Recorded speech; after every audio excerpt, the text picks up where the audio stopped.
upload, simple lang pero solid ang mode. Sa edit niya makilig at tawa, vibe may feel good pag pamilya at tropa. Panapit-tumpit ang bidali. Tanghali mga ka-menapit-dumpit, at travel muna ang ating video ngayon. So ayan, ngayon pa lang ako lalabas, pupunta ng boarding house, pupunta sa aking galing ako sa park. Actually, tanghali na ako lumabas. So, ngayon pa lang ako pupunta ng boarding house at ayusin ko yung aking mga gamit doon na dapat i-box ulit dahil medyo marami-rami yun, pero hindi nagkasya doon sa dati kong box dahil na mali ng deliver, instead na large ay small.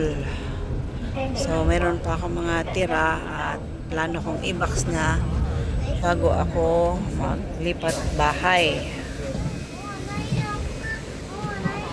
May kakilala ako doon, tago. Ayan, Ocean Garden. Ayan, maganda dyan. Dyan yung seaside na makikita po yung China. At dyan din yung karugtong kung saan mga pwede kang mag-bike. Ayan po, ang seaside na yan. Pag ganun. Doon. Mga foreigner po ang nakatira dyan kadalasan, karamihan. At itong seaside na to, ayan, pwedeng mag-running, jogging, exercise. Pwede po. Yan ang mga anuhan ng mga nag-exercise at saka nagbabike. Diyan po kami nag-bike natin kunyang ako. Ang aking friend na ngayon ay nag-for good na sa Pilipinas. So maganda nung kasama ko pa siya, banding kung saan kami nakakarating. Okay, pwede naman ako, kaya lang so hindi pa at may mga inaayos pa, although isa pa rin ang amo ko dahil tanghali na siya dumating. Sabi niya kagabi is malilit. Akala ko naman mga 10 kasi more 9 ang alis ko. Pero umabot na siya ng umaga. At di umano ay nag-attend siya ng seminar sa Hong Kong. Ewan ko, bahala na siya sa alibay niya. Pabor naman sa akin dahil komportable din akong nakatulog.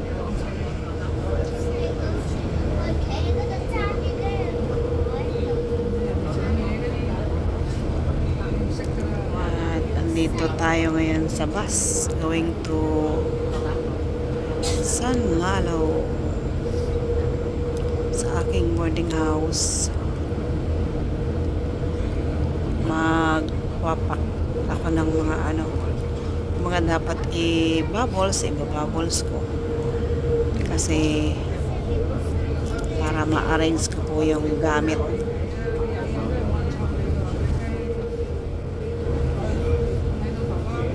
Dito lang ako sa one side kasi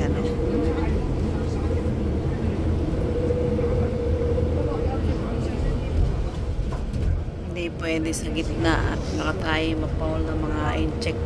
Nandun po yung opposite doon sa kabila. Yun. Tinatambakan yung doon, As may dinadagdag sila. dinadagdag o tinataasan yung ano po ng mali kalahati yun nung sa Shuhai. So may bakante pa sila doon na hindi natatayuan ng mga building. At dito naman ay inaayos din. Parang kinakapi nila yung sa Hong Kong. Ito na may ano din. May drainage pala sila. Una yung drainage.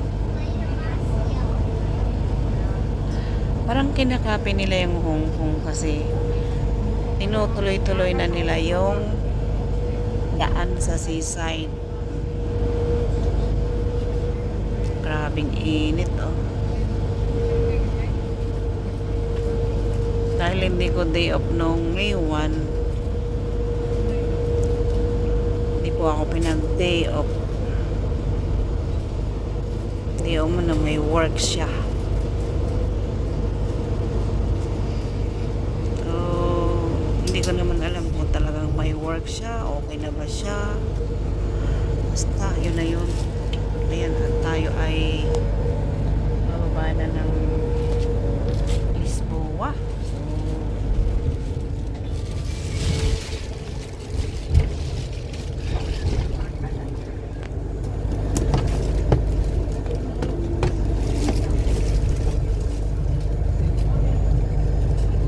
May nagpindot naman, so dito na po ang baba niyan. Lalakarin ko na lang. Maano tong si Manong, kaskasero si Manong. Ayan, doon pala sa kabila ang ano nito, malayo doon sa may babaan po ng 102. Ayan, so babalik tayo, lalakad dito. Agoy, oops, kaskasero. Ayan, at bumaba na tayo guys. Ito po ang sakayan ng 102. Dito pala ito, MT2. Dahil hindi po ako sumasakay sa MT2 at hindi ko nga alam kung anong way siya, yung pala is dito. Although madali lang siya dahil walang maraming nadaanan, kaya lang malayong lalakarin doon. Akala ko naman doon na sa may mismong Lisboa. Sabi nga, maraming nagkakamali sa maling akala at tayo ay dito dadaan sa may silong. Yan. Agoy. Hindi ko na ikakat para yung mga pangyayari tuloy-tuloy. At sisilong po ako dito banda sa may tipong malamig-lamig. Ayan, daming tourist. Hindi ba? Agoy. Ito po ang madaling makapagpahina. Ang init. Yan. May ikot po yung gate na yan. Ay. So, baba na naman dito sa init. Tuloy-tuloy lang. Yan. Si ating cleaner ay tinititigan ng aking bit-bit.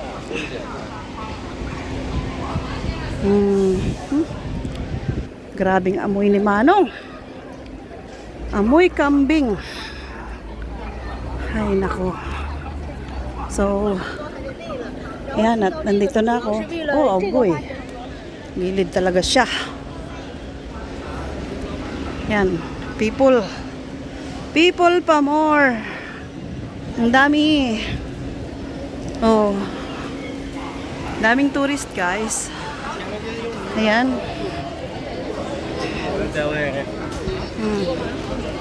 Ang Lisboa. Agoy, ang daming tao. Ang hirap pong sumingit. Ayan, may pulis na oh. Kasi talagang pulpak na. Oh, sumingit. Ano, si mamang pulis.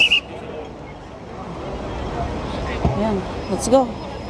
Ayan na, nag-sign na siya eh. Nag-sign na siya ng go. Oh, dito tayo. Ayan. Oh my, ang init. Dami pa ring tao. Look. Ayan ang Lisboa. Ang dami pong tourist. Ayan, let's go. Ayan na, ang totoong ano. At yan ay tawid na. Di kagaya nila kanina, sobra. Ay, ba't ako dito napasingit? My God.